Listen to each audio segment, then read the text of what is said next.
During that time, I'm a barber. I own a barber shop. Got shut down. No income. I have a mortgage. I got a family. I got a wife. I got 2 kids. So during that time, we didn't know what was going to go on. I was down 5% from that account. It was a 200K account. I was down nine grand, I believe, on there. I came back and made 54 grand in a matter of 3 days. Wow. And I'm a scalper. Yeah. And so when I got that payout, psychology thought I could do that again. Yeah, this is the normal. This is the normal. This is the norm. What happened? I made 6K after that. Then after that, I made 4K. Then after that, blown accounts for 3 months. Why? Because I thought I could keep going to that standard of making 50K in 3 days and believing that that's sustainable, and it's not. What's going on, ladies and gentlemen? It's your boy Calvin here checking in. Another episode, Forex Beginner Podcast. We're in the building right now, all the way from LA, Mr. Brandon Harris, aka Chasing Pips. What's popping, man? It's a lot, man. A lot's going on. We've already started getting saucy in our conversations, man. So I'm gonna let the people know why you're here. Number one, you've been following the podcast, watching this podcast for a couple years now. Yeah. I got a message from you. I look back on my Instagram. It was like, I want to say it was like a year ago, maybe even a year and a half ago, first message. And then you sent me another message. It was like, bro, here's my story. Made over $50,000 with FTMO back in the heydays. Went on to make another 30-something thousand, and that got denied by a prop firm that blocked you, banned you. They even interviewed you and just went off the face of the earth and blocked you. Yep. And then shut down, closed down after that. Yeah.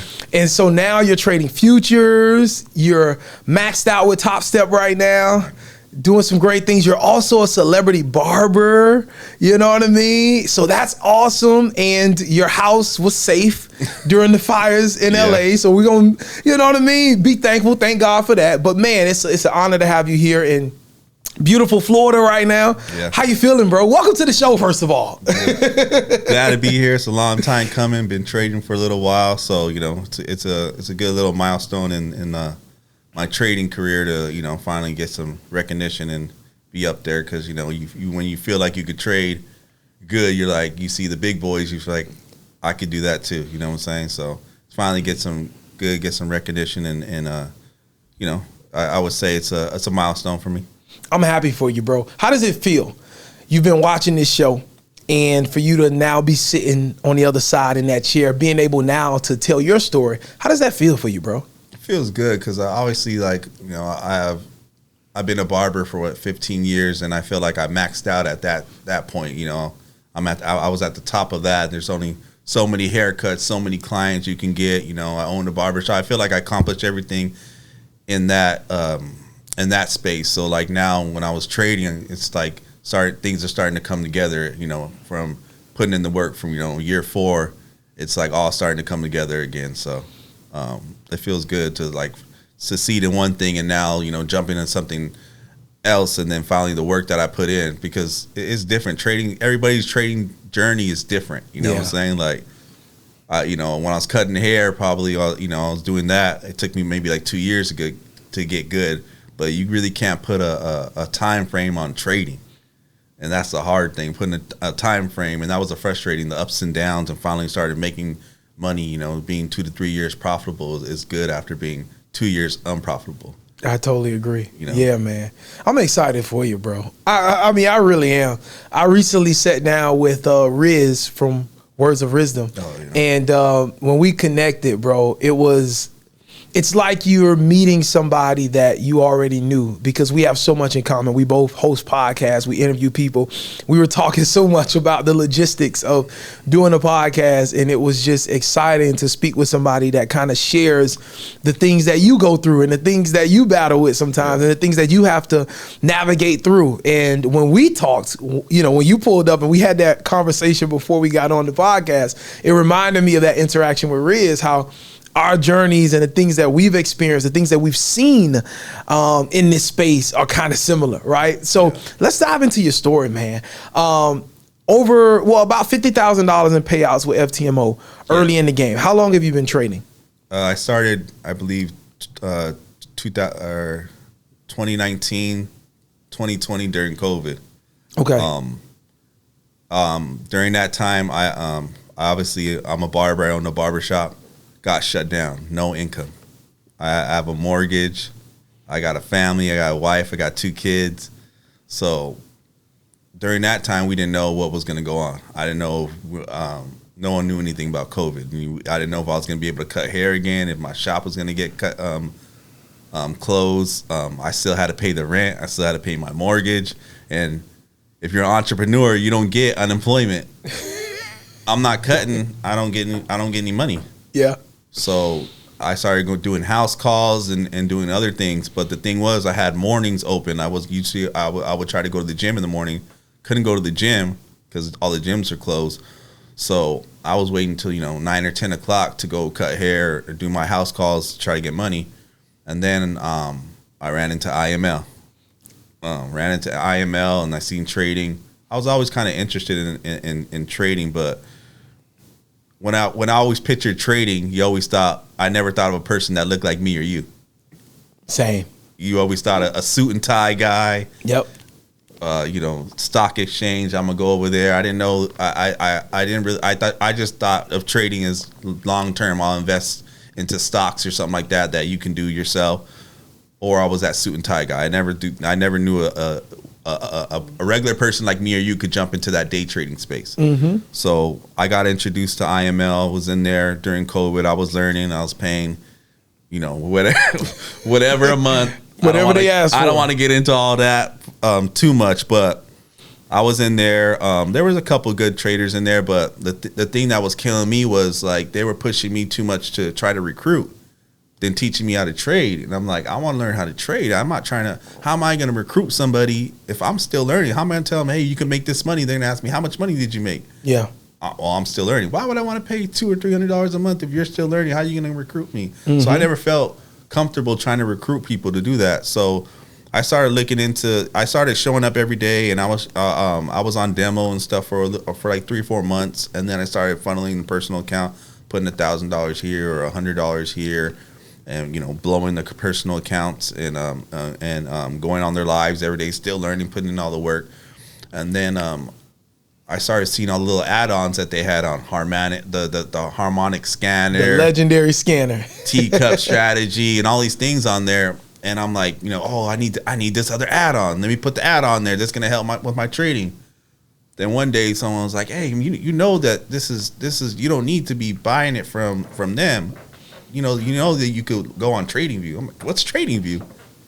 I didn't know TradingView was free or $19.99 and all those indicators they were selling you was free. Mm-hmm. And then I started realizing, like, man, this is just it's all a business. Mm-hmm. Got out of there. I started going on YouTube. I kind of stopped trading. I was still like into trading, and then I started. I was going on YouTube, and that's when I ran into Q and Ryan.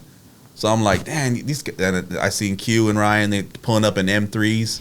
I'm like, dang, I want an M3. Like, these guys look like me. Like, these guys are making money. Like, what are they doing?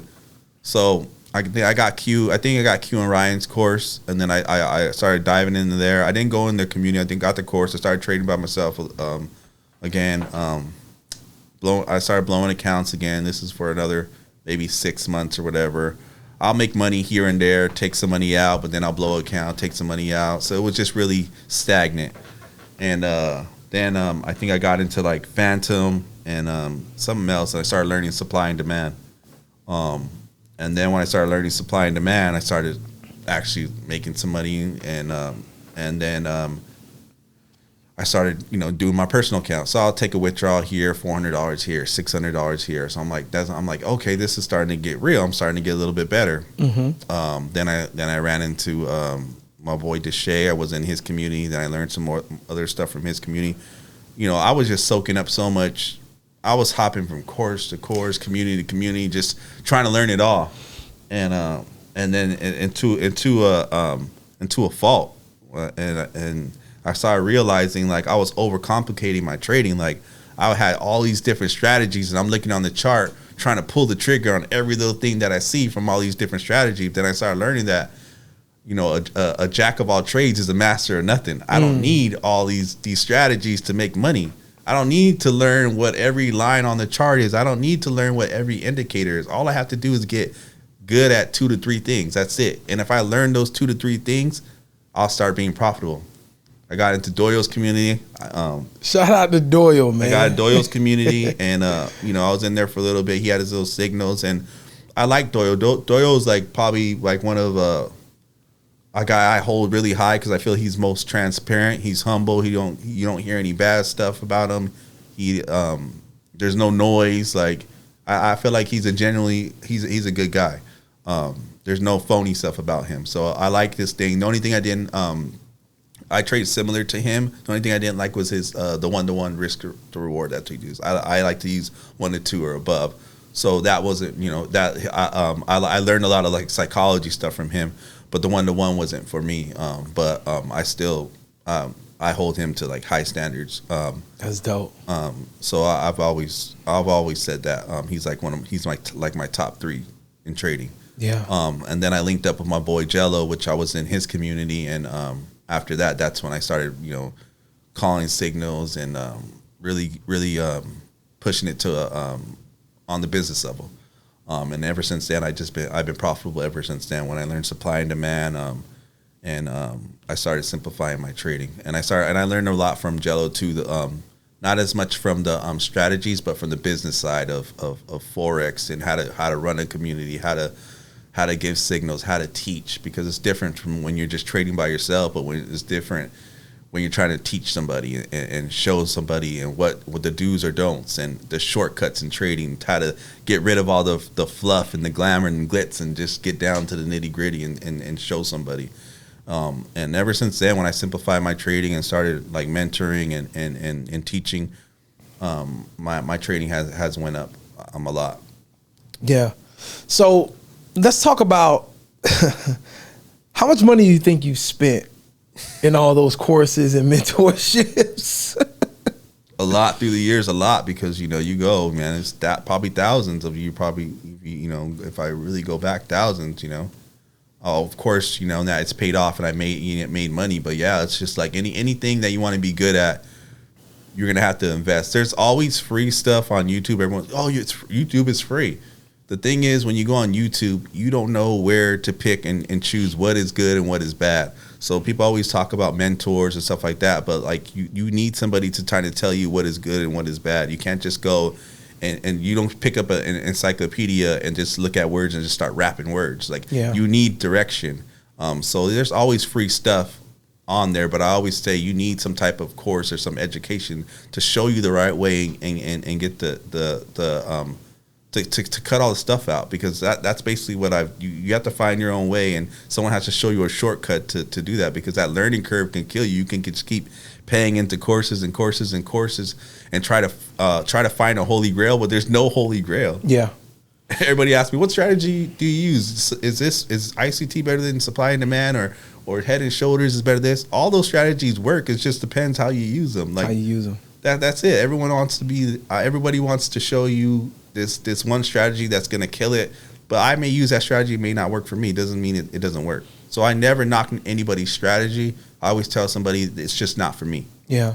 I wanted to let you guys know that Blue Guardian Futures is here. That's right. Blue Guardian Futures is changing the game for traders that are interested in trading with futures. Now, we already know that Blue Guardian also offers a Forex prop firm that has been very, very consistent over the years with all the other Forex prop firms going out of business. Blue Guardian has been here and they've been standing strong, paying out traders left and right. But now Blue Guardian Futures is here, ladies and gentlemen. And a friend of mine, Stephanie, just got a $3,000 payout from Blue Guardian Futures, and the opportunity is now. So if you're interested in getting funded with a futures prop firm and you're tired of dealing with the activation fees once you pass the challenge, you definitely want to consider Blue Guardian Futures. No activation fees at all. And I want to put you up on game with a little something.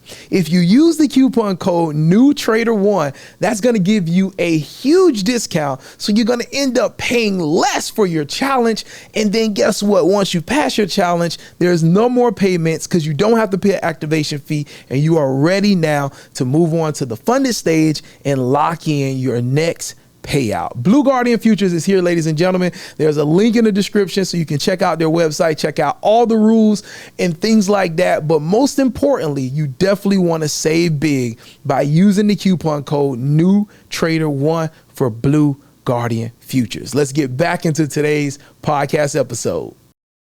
So do you think that we as traders, when we're new or we are developing, we still haven't found the strategy for us, the approach to the market for us? Do you think that instead of looking at it, like you said, what's the best strategy? Instead of looking at it that way, we should be looking at it, hey, what strategy resonates best for how I live my life? Am I looking for quick money, or do I only have but an hour to be in front of the charts, right? So maybe I'm a scalper. Exactly. Or if I'm the type of person where it's like I kind of work from home, but I have meetings every now and again, and I have meetings all through the day. Maybe I may be an intraday like trader where I'm looking for a specific setup, holding it throughout the day. And then if I'm somebody that I literally have no time, then I may have to be a swing trader where I'm looking for these bigger positions. Do you think that would be the better approach as a new developing trader than looking for, hey, what strategy do you use? Is that the best strategy to make money? Yeah. So I always tell people when they first start trading, you got to look into yourself first. Look at what lifestyle you live and your personality. So you have to trade your schedule, and you have to trade your personality. If you're impatient, be a scalper. If you're really patient, you could be a intraday or a swing trader. If you don't have a lot of time to be on the charts, obviously you want to trade at an open. So you want to trade London Open or New York Open, where it's really volatile, and you can get in and out because you don't have a lot of time to sit on the charts all the day. Or you could just put a trade in, set and forget or whatever, and just leave it in and be that guy who just I'll pick up my phone every once in a while and manage my trade. But you can't just go in there and say, this guy trades this way, I'm gonna trade this way. You don't know his lifestyle. You don't know if you have the stomach. Same thing with risk. I always tell people, how much do you risk per trade, or how much do you do this? I'm a scalper, and I like to scale in my trades, but my appetite for risk may be more than you. So if I put a certain amount of contracts or lot on something, you put that same contract or lot. How fast is your heart racing? I like that. Yeah. That's how you know what your appetite for risk is. If your heart's if your heart's racing and you're going crazy, then that lot size or that risk may not be for you. But other traders can go in there, and I'll put they put thousands on a trade, or my stop loss is X, Y, and Z, and they'll be cool and calm. Their appetite for risk or their appetite for that is different than yours. So you can't compare your appetite to somebody else's appetite. You have to figure out a happy medium for yourself. I like that.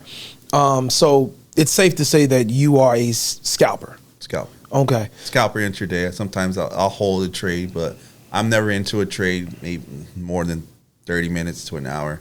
Usually I'm out of a trade between 15 minutes probably. Okay.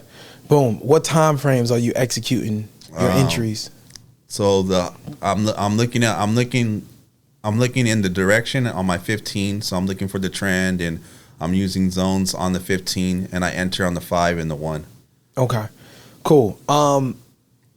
What I've seen with scalping, for me personally, I've done it. When I first got introduced to futures, I'm scalping, boy. And I'm doing good. I funded account, $5K. I was having $500 days, $1,000 days, $1,800 days. And then I had one day where I just was feeling myself, and I lost all my profit that I had made on that 5K account. So I just took the rest of my money out, and I just took a break, and then I started trading Top Step, which I went on and got funded and did good with Top Step. But here's the point that I want to make.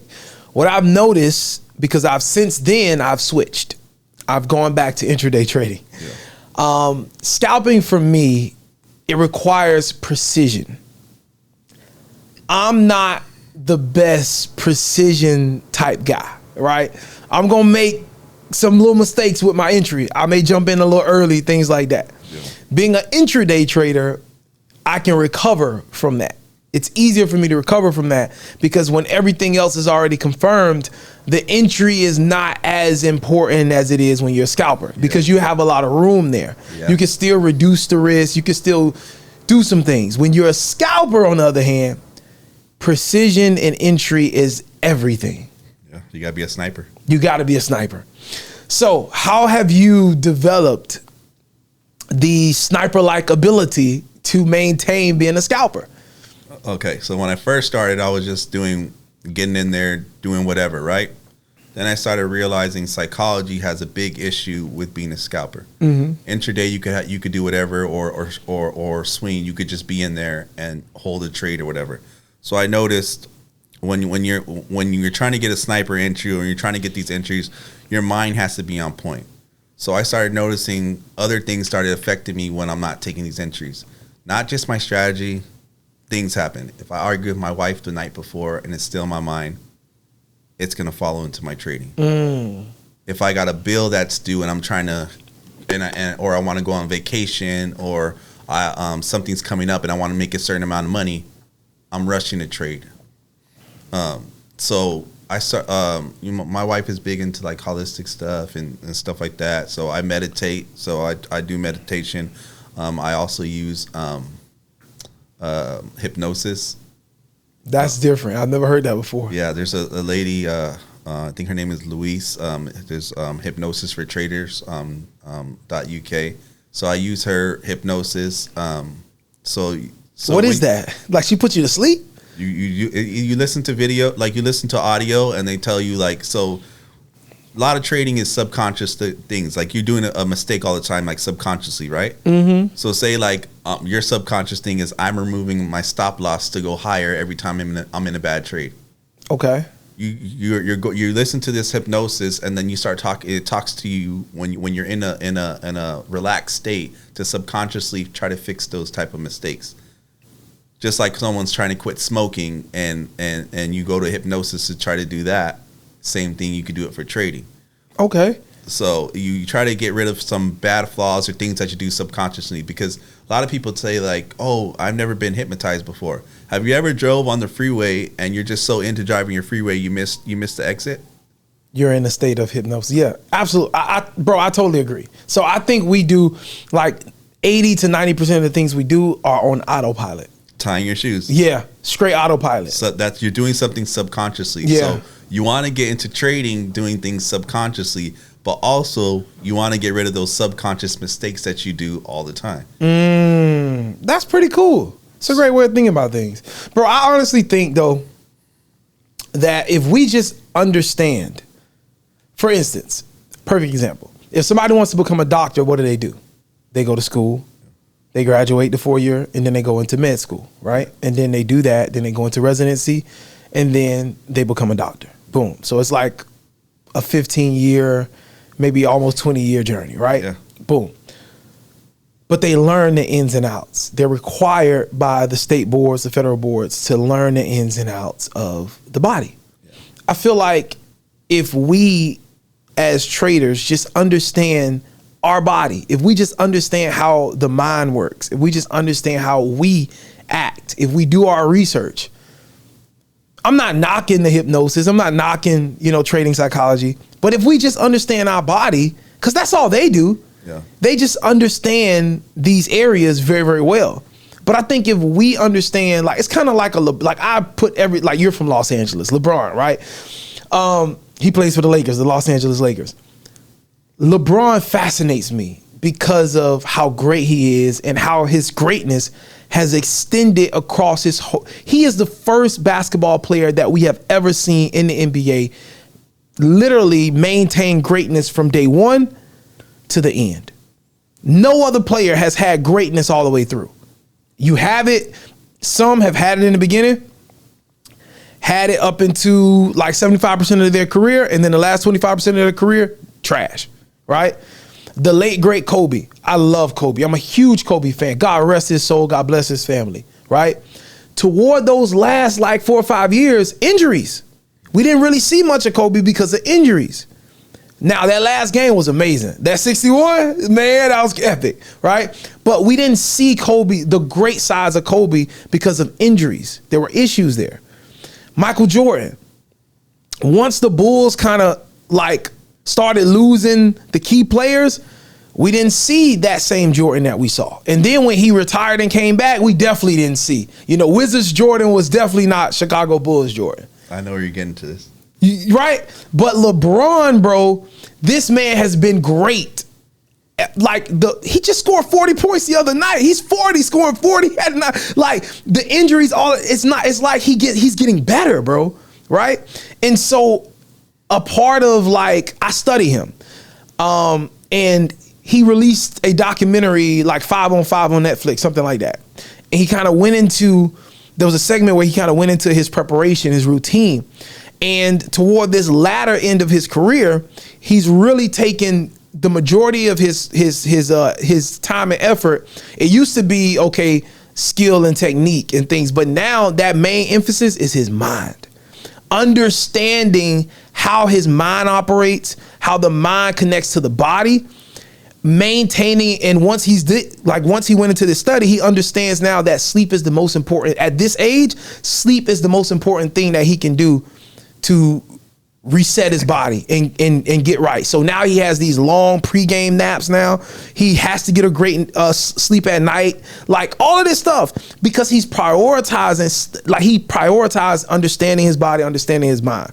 And so I just think, bro, hearing you say that, because I never thought about the hypnosis thing, but hearing you say that, I think that's powerful. And I think we as traders, yes, you can go use the hypnosis, you can use the trading psychologist, but we need to take initiative and control of understanding the things that we have, this mind, this body, and how they intertwine, so that we can, in order to master the markets, we need to master ourselves. Yeah, and that's the thing that I was getting into. It furthers into my point, where Jordan and Kobe, they were good because they worked so hard, right? Jordan and Kobe, towards the end of their careers, the body started breaking down because of what? They didn't prepare or do any recovery for that. Ooh. LeBron spends millions of dollars on recovery. He takes care of his body. That's why his longevity is. The hypnosis and the meditation is me relaxing my mind and getting myself ready for the game. So for you when you're shooting a shot, right? You're doing all these practicing and stuff like that. If you go into a trade and your heart is racing, are you going to make a good decision, or are you going to make a better decision when you're relaxed because you did meditation or something? You calm yourself down before you're going in there. You're putting your mind into high pressure situations every single day trading, and you're wearing yourself out. But what recovery are you doing? This is so good, bro. So you back test and back test and back test, but what recovery are you doing? I back test. I don't back test like I used to, because I'm wearing myself out. You have to take a break from the charts and then come back fresh. There's only so much data you could do. Once you have your strategy and you prove your strategy, why are you overworking your brain? And then you jump on there. Then you start overthinking and doing stuff. You need to take these mental breaks. So that's, for me, the hypnosis and the meditation.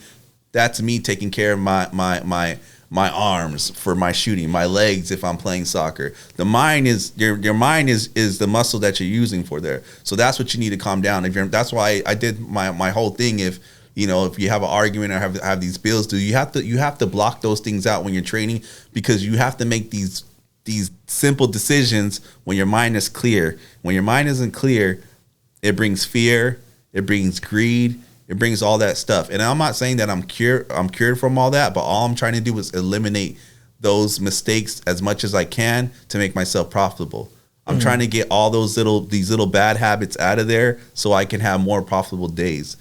And it's not. And the thing is, people always try to tell you to trade like a robot. But what's the difference between a robot and a human? Emotions. Everybody has emotions. That's why I don't want to have a big debate, but why are there so many good female traders? No, I'm with you 1,000%. I'm loving what you're saying. The women have a lot of emotions. They know how to control their emotions more than a man. A man is too proud all the time to cry or have emotions, but a woman is not afraid to handle or deal with their emotions. So when it comes to trading, they could be calm under pressure because they deal with periods. They deal with arguments. They deal with all those things. A man is too tough and to let things out. So we hold things in, and that affects us mentally. That's why some women are just calm under pressure, because they know how to deal with their emotions. We as humans have emotions, and emotions are our biggest enemy in trading, because you can have all the back testing, you can have all your technicals, you can have all your strategy, but once you start, you lost a trade and that pride comes in. Man, I'm a good trader. Why did I lose this trade? Let me go back in, instead of saying, let me go away from this computer right now. Your pride kicked in and wants you to get back in the trade, because you want to show the markets you're better than the markets. You don't want to get beat by the markets. But every boss takes a loss. You have to learn how to take losses.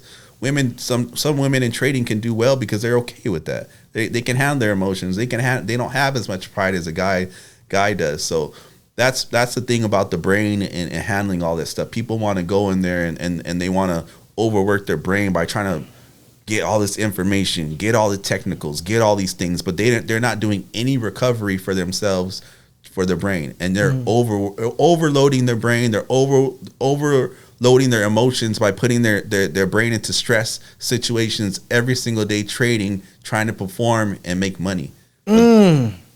And they're overworking themselves. So do you want to be like LeBron, where LeBron's getting that money by massages and therapies and going to bed early and all that stuff? Or you want to be like Kobe, where you made a lot of money, but longevity, now you're starting to break down from all that stress you put your body in through.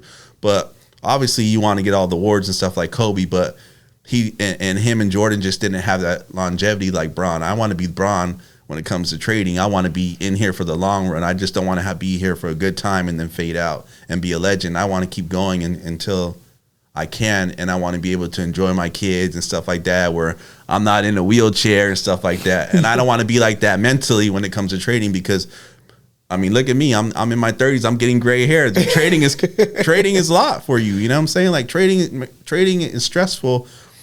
And you have to give yourself some type of recovery. You might see all these gurus and stuff on here thinking it's all glamour and glitz, but they're not showing you all their losses. They're not showing you their blown accounts, all the stress they got to go through. Like, I'm a regular guy just like other people. I obviously have a business and other things like that. I got kids. I got a family. You don't know the struggle of me. I'm trying to trade New York session, but I got 15 minutes before I take the kids to school. Do I close the trade? Or do I stay in, or do I make the kids 5 minutes late to school? You know what I'm saying? Yeah. Or do I go to the gym early in the morning, or do I wait after trading, or do I come back from the gym, or do I go back? Or there's all these things that go through your head. People are not showing those struggles of the other side of trading. They just think it's all glamour and glitz. I press a button and come in there, and my life's all great. I'm driving the Lamborghini and stuff like that. But that's not real reality. That's Instagram. Yeah. Man, that's really good. So your recovery, a part of your recovery is this hypnosis. I do hypnosis as like I would say like an oil change. I don't do it all the time. I do it like every when I'm starting to get at them, when I'm not following my plan and discipline. I do the more meditation for recovery and getting myself ready. So I'll start doing that. I write down my affirmations twice a day. And try to talk positive to myself subconsciously. So I talk to myself subconsciously before I go to bed, in the morning before I trade. I write down my affirmations. I put them high, so even if I don't hit them, it's still a milestone, whether it is, Say my goal is, I'll write down, I want to make, 100,000 a month or something like that. Some crazy goal. But if I only made 20,000 or something, like 20,000 is still great. Still huge. Put them high, because you'll still hit something. Don't put your things too low. Give it something high to put. So I just do those things every day, and then I do my meditation. I try to do like 10 minutes. I don't do it every single day, obviously, because I have a family and stuff like that. Other things come on there, but that's what I do. I try to train my mind, put on some lo-fi music, or close my eyes and get ready for the trading day. Try to block out the other stuff, because you got a lot of noise and stuff like that when you're trading.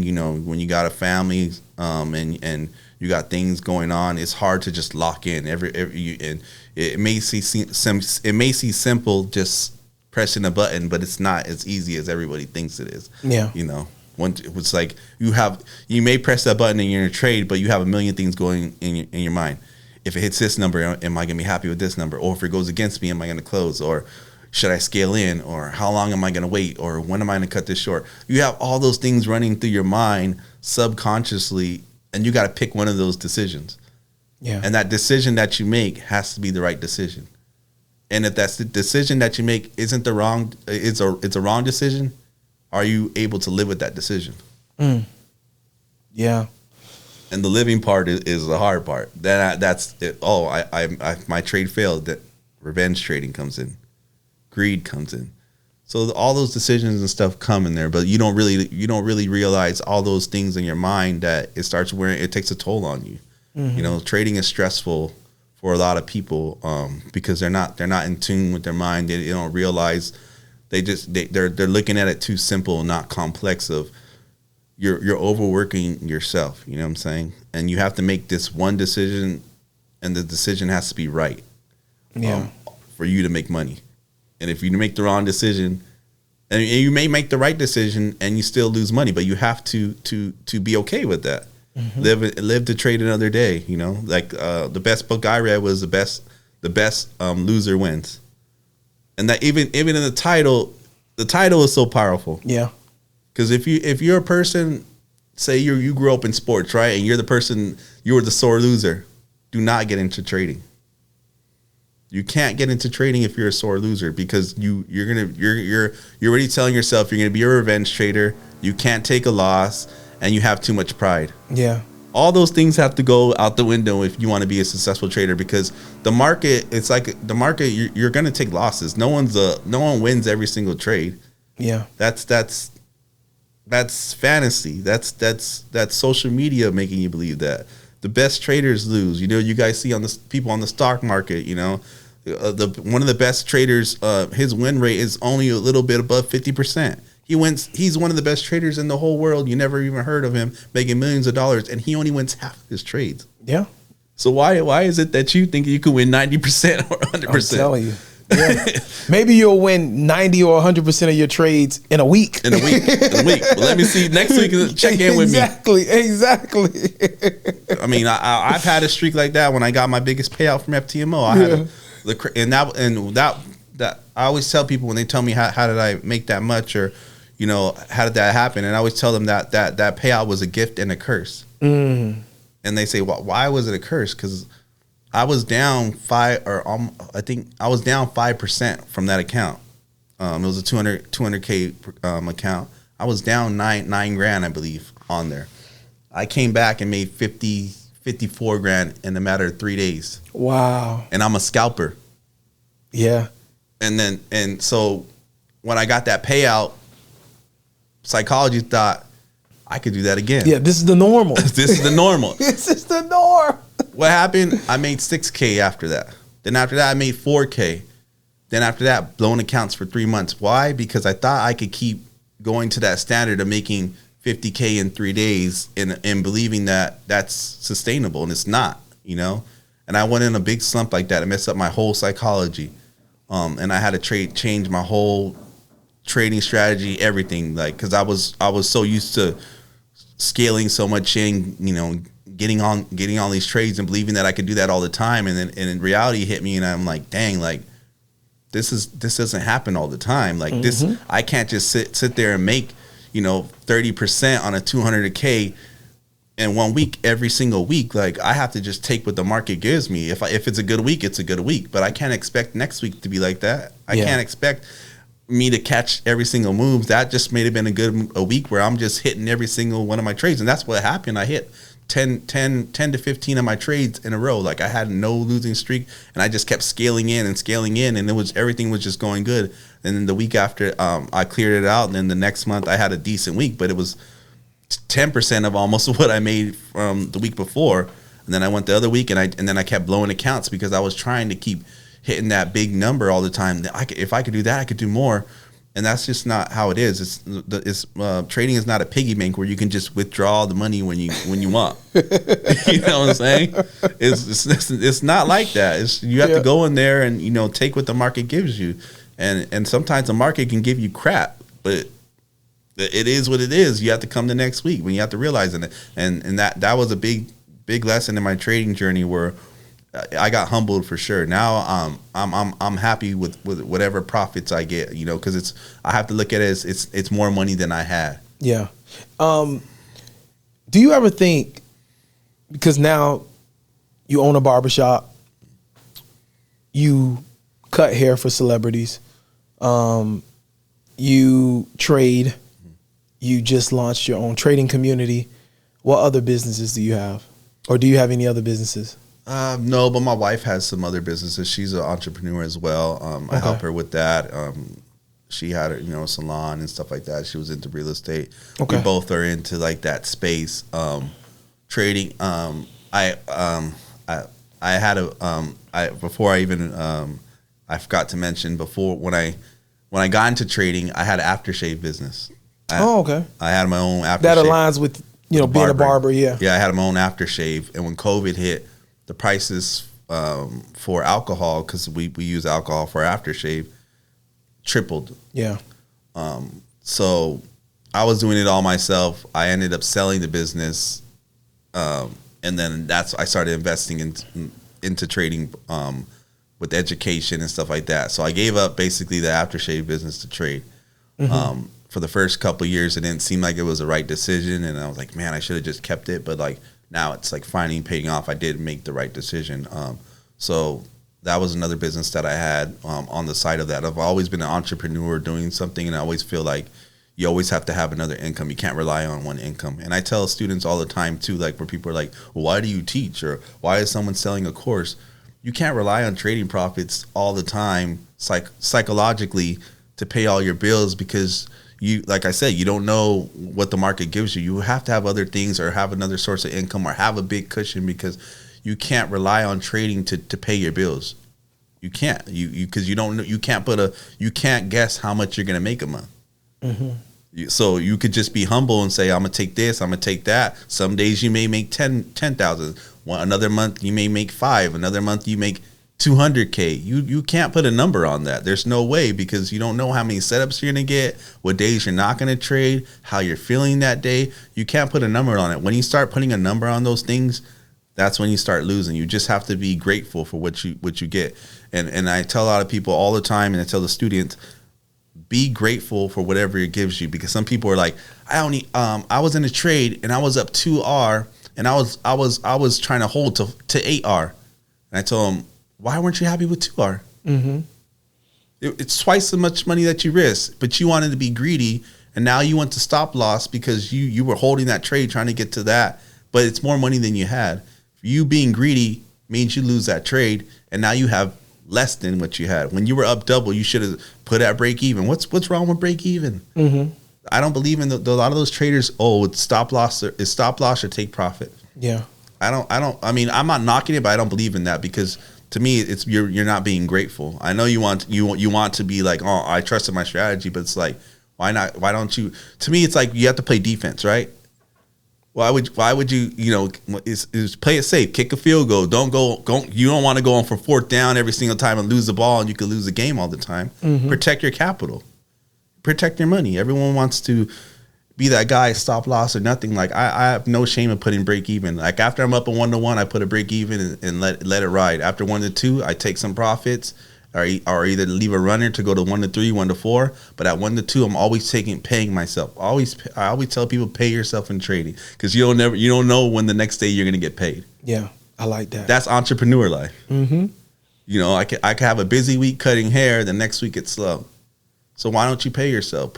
Save the money for the rainy days. Don't be grateful for what you get, because you never know. Like that, like I said, I made that money, and had a slump for 3 months after that. Mm-hmm. Now I've been consistent from the years, because I learned from that. But trading will humble you. Trading will put you in your place. Yeah. You said something. You said that it's very difficult to survive off of just trading, right? And like, I have a theory, and I just want to bounce it off you, mm-hmm. and I just want to get your thoughts on it. It's not that I'm saying that I'm against what you said, but I do have a theory. Mm-hmm. I've heard a lot of traders say that, right? That, you have to have other things going on. You can't just trade. Mm-hmm. But through this podcast, I've been able to meet a person that I call my GOAT, which is Kyle Williams. I've had him on the show. He's a part of Clover Trading. He's a stock trader. But I love this guy, and I love how he's done his career as a stock trader. He's documenting it on his YouTube channel. And you can kind of see his progression from him reaching the 6-figure status from like a $2,000 account, 6 figures. It took about, I think, 2.5, 3 years. And then from there, you see the growth from 6 figures to last year, he closed out just under 2 mil, right? And in January, I think he made about 380,000. So when I see people like that, of course, he's in a different market, but the Forex market is the biggest market. Yeah. You know what I mean? Futures is very liquid, right, as well. But all of these markets have liquidity. There's opportunity there, period. Stock, futures, Forex, whatever, crypto, whatever. There's liquidity there. So my thought process is this, right? Real estate, even being a barber, there is no guarantee. Like if I'm just starting out as a barber, if I'm just starting out as a real estate agent, there is no guarantee that I'm gonna make any money. None. It's tough. Like, like it's tough. Yeah. You're showing up to the shop. If you're under somebody else's shop, then you're just hoping somebody comes in for the first time and don't have a barber, right? And you asking, hey, are you waiting for anybody specific or whatever the case may be? If it's your own shop, it's even harder because nobody knows you. Yeah. You know what I mean? And so you don't know when the client's gonna come in. As a realtor, even harder, right? Yeah. There's millions of real estate agents in like every city or every state, whatever the case may be. And there's but so much inventory, right? And so you have that. But in spite of that, you have people that still make money as a barber. You still have people that make money as realtors. Why? Because they show up every day. They work. They dedicate themselves. They do listings. The realtors do listings when other realtors are home eating their family dinner, right? They go the extra mile when they're starting out to get the business, to build a reputation. Same thing as a barber. You open early, maybe you open up at 5 a.m. when other barbers are asleep, just in case you catch that corporate guy that's like, man, I didn't have time to get a haircut. I got a big meeting today. I got to be to the office by 7. They can wake up early and come see you. Boom. Now you may have just landed a consistent client, right? Yeah. So I'm just throwing stuff out. So my thought process when it comes to trading is that I believe we're conditioned that the easier way to make money is from exchanging goods and services with another person. But the level of difficulty is the same with trading. Like the market's moving every day. Monday through Friday, it's moving. It's liquidity there, right? Your setup may not be there every day, but if you dedicate yourself and show up, you may spot something, an imbalance that you can add to your repertoire. Yeah. You know what I mean? That you can start capitalizing on more opportunities. And so my biggest thing is that, like, I just feel like naturally, and it could be because of social media, that we just think the easier bag is services and exchanging goods and services with human beings, and that it's more difficult with trading. But I just think we just got to be willing to put the time in. Like one big adjustment I made is I completely eliminated my trading time because I'm intraday trader. Like I just said, bump it. Like there is no trading time. Like who am I to restrict the market to this time and that time and say that's the best setups? Yeah. So if I have something cooking during New York session, but it ain't giving me an entry yet, I'm moving my laptop with me, whether I'm here at the office or I'm at home. I'm moving my laptop with me as I'm maneuvering, and I'm watching every candle. I'm doing other things, but I'm watching and seeing if I can get my entry. Yeah. And so a perfect example would be on Thursday. I'm trading with the community, and it's 10 a.m. So normally we trade live 9 a.m., 10 a.m. We got to set up on GJ cooking. I'm like, yo, this buy set up for GJ. We going long on GJ. But the entry wasn't there at 10. So I say, all right, y'all, I'm gone. I got to get other work done. But once I take the entry, once the entry setup comes, I'm in and I'm going to send it to y'all in the group. Entry setup didn't come to like 1 o'clock, I believe, like 1 p.m. But it came. And I was in there. I had to hold it overnight. It hit TP later that evening doing Asian session. Yeah. And that's why I still like I still trade futures. I still have my futures account, but I prioritize Forex because based off my intraday trading, I'll have moves like that where I get in late afternoon, holding, it hits take profit in Asia, in Asia session. And I'm able to kind of hold over versus future. They're going to close you out unless your balance is, if you're trading with a prop firm, they closing you out, period. If you got your own capital, if you have a substantial amount based on the risk that you're taking out, contract you're taking out, they'll let you hold it. But you got to have more capital in that account, right? So boom. But anyway, my take profit was hit maybe like 9 o'clock or 8 o'clock that night. Boom, I closed off the week strong, right? Like literally flipped my account for the week. Boom, done for the week. I didn't even trade Friday, right? And so it's like, that's my theory, bro. Like, I just feel like, now it's not for everybody. No. You know what I mean? It's not for everybody, but I'm saying for that person.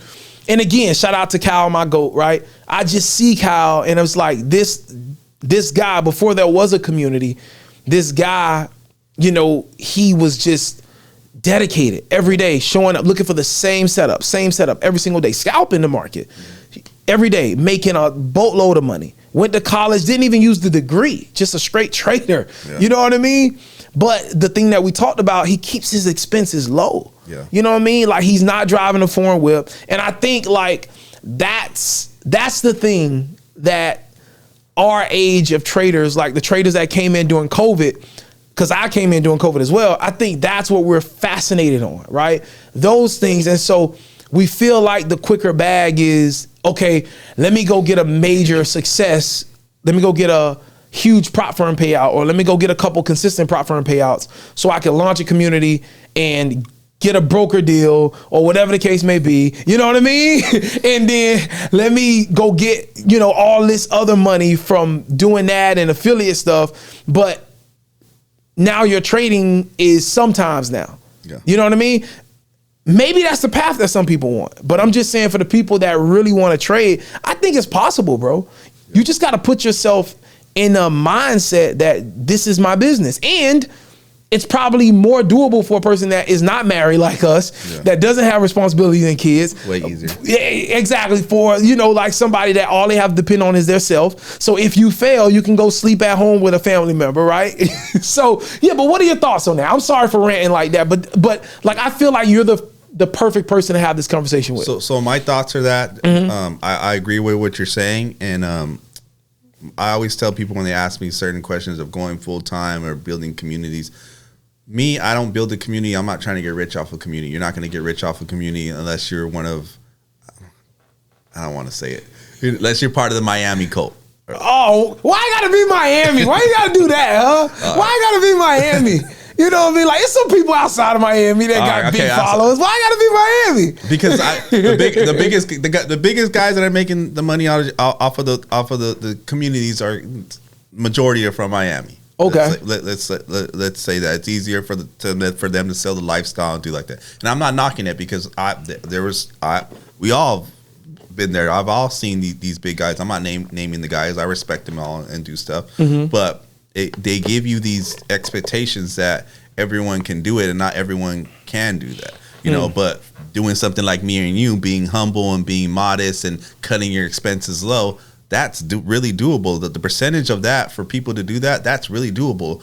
The stat, I'm not saying that you cannot get to the level of the Lamborghinis and stuff like that, but people are not noticing that those guys that you're seeing, that's not all just trading profits. That's facts. The majority of it is not trading profits. But the average person are thinking that, I'm gonna do this, I'm gonna go full time. I tell people about going full time. If you want to go full time, trading is a business. Treat it like a business. If you're gonna go full time, just because you got 1 or 2 payouts from a prop firm, don't quit your job. Yeah. If you're going to quit your job, 6 months, 4 months of savings, so you don't have to rely on trading profits. I agree. So whatever you make from trading is extra. You have a cushion. You can't just jump in something without a cushion. If you open a business, you say you have 100,000. Do you put the whole 100,000 into the business and then rely on your business to make money? No, because you're going to take a loss for the first two years or whatever money you're putting that. Maybe put 50,000 in the business, save the other 50 for raining days, the days you're not going to make money. People could just go, when can I jump into trading and when can I do it full time? You have to have a cushion. You have to have a parachute somewhere, because you're going to fall. Yeah. You're not going to just keep climbing like this. Trading is a roller coaster. No matter what somebody's telling you, you're going to have your ups and your downs and your ups and your downs. But you want to stay on track and have something to be on your track. That savings will be your track that you're staying on there. You know, that savings is going to be a cushion. When you're jumping off a plane without a parachute, that's what you're doing, going full time without a savings. You're putting too much pressure for you because you're going to hit the ground. Yeah. And that's what I was saying about the psychology. All that stuff is doable, and like you're saying, living below your means and doing all that stuff will help you psychology wise, because you're saying, you know, hey, if I cut all my bills and I only have a phone bill and my car, I only need to make $1,000 a month to just break even. Yeah. But if I have a mortgage, if I have this, I got to make 10 grand to do this. Mm-hmm. How much pressure is it on you to make the $1,000 or to make the 10 grand? So, and that's why I talk about meditation and hypnosis and stuff like that. You want to take as much pressure off yourself with trading for you to succeed.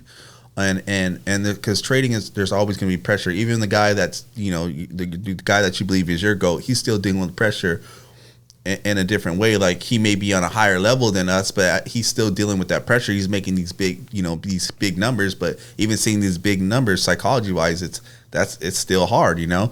But I'm sure he has, you know, his ways that he's going in. I'm sure he has a cushion. I'm sure he's okay. He's setting himself up, and like you're saying, he's living modest. You say he doesn't have a fancy car, so he has low pressure to make whatever he makes. So now it's all whatever he's making trading profits. All that is extra. It's not relied upon, you know. He's not having to pay. He's not having to pay the Lamborghini note. He's not having to pay the mansion and stuff like that. The other guys that you see, like I said, you know, I'm don't kill me, or I don't want to get sued with the guys where I say the Miami Colt. No, you're good. They got these you know, all these bills and other things, so they have, you know, they have to pay all these things. So sometimes you see, oh, I'm not trading for a day. They have other businesses. Mm-hmm. They have other, you know, they have communities, they have real estate, they have all their things. Don't get fooled and think that every single time it's just trading. I mean, there are some that do trade, but most of the time they got communities that pay for their cars. They got communities that pay for that. They got brokers that are giving them, you know, broker deals. They got sponsorships. They own prop firms. They're on the back end for this company and the back end for that company. There's so much more that goes into the trading space that's not talked about, that people just think that all these people are just making money from all over there. But no, they're not. They're once they start getting some money, they're dipping it in here and dipping it in here. And that's what you do. Just, for example, people are like, why don't I just trade? Think about it, trading right now. I like to trade NAS. That's what I like to trade, NAS, mm-hmm. right? I also look at gold and US 30. Mm-hmm. So if I don't see a setup on NAS, just like you said, I'm waiting for GJ. If I don't see it, sometimes I'll trade NAS. So if you're relying on trading all the time and you don't make any money all day, you don't make no money at all. But same thing as trading. Are you closing your computer if you don't see anything on NAS or the other ones? You're looking for the next one, the next market. You have to dabble in all these different things. You can't rely on it. GJ may not give you a setup that day. Facts. So what are you gonna look? You're gonna look at the next pair. So you have to treat trading. You have to treat money the same way. Like if you rely on trading, you can't just be like, okay, I'm gonna make money. You might not make money that week, but mm-hmm. if that's you, be okay with it. But I always tell people have a cushion, have different streams of income. Just because, you know, there's gonna be your slow months of trading. You can't just you can't expect to make all this money off of trading every single month, every single week, because there may be news this month. Trump may say something crazy and blow your account the next month. Like you do not know. You just have to take what the market gives you, and then be grateful, and then get different things and dabble in different other stuff, because you don't want to just rely on one thing, because even in trading, other people trade 2 or 3 pairs. It's mm-hmm. okay with that. Like, you know, you don't want to just rely on US 30 every single day to give you a perfect setup, because US 30 may be acting up. GJ may be acting up on you, but GJ is your baby. GJ is your girl. You love GJ, but sometimes you have to leave it alone, because it's bipolar today. It's mm-hmm. bipolar next week. So don't set yourself up for one thing, and just be open to other things in trading and in space and investing. And some people now you could use if now, like from my trading. Since I can look at a chart, I can go look at a stock chart now. I'm predicting Bitcoin, or I'm predicting Tesla to take it, because you could take that same supply and demand setup, and you could look on a yearly chart and see where it's going to bounce off or where to get in, and you could.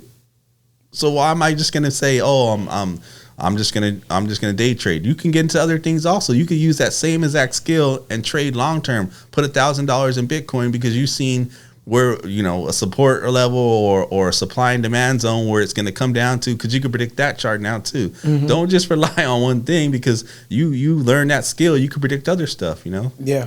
No, I agree. I agree. And I like what you said too about how like a trader can't just look at, okay, you know, I need to make this amount of money from trading, you know? Like, I think the thing that separates the people that want to, okay, like I would prefer, if I'm going to live my life, I would prefer to trade from anywhere, whether I'm on the beach and have time to spend with my family. Like, let's just use that as an example. Like somebody that says, look, I've been working in this particular career and I would prefer, I've got my skill set up, I would prefer to just trade as a career, be able to spend time with my family, travel, whatever the case may be. Yeah. And do this as a career than to do what I'm already doing as a career. Now, that type of person will probably be able to make that transition that we're talking about, right? Yeah. Because they're not looking for trading to build this lifestyle that they see on Instagram and YouTube. Yeah. They're going to treat it like it's a career. So the money that they make, okay, like if they made 10 grand this month, going back to the example I made, a realtor and a barber. When you make that first big month as a barber, right, you're not going to go spend all that money. No, you're going to pay yourself maybe a small chunk of that profit, pay it to yourself and put the rest in reserves and put it back into the business, because you understand that every month is not going to be great like that. Yeah. So you're maintaining the business. You pay yourself a low base, and you reinvest or keep the rest of that capital in your account, so that now when you take your losses, you're not losing your initial investment. You're losing profit.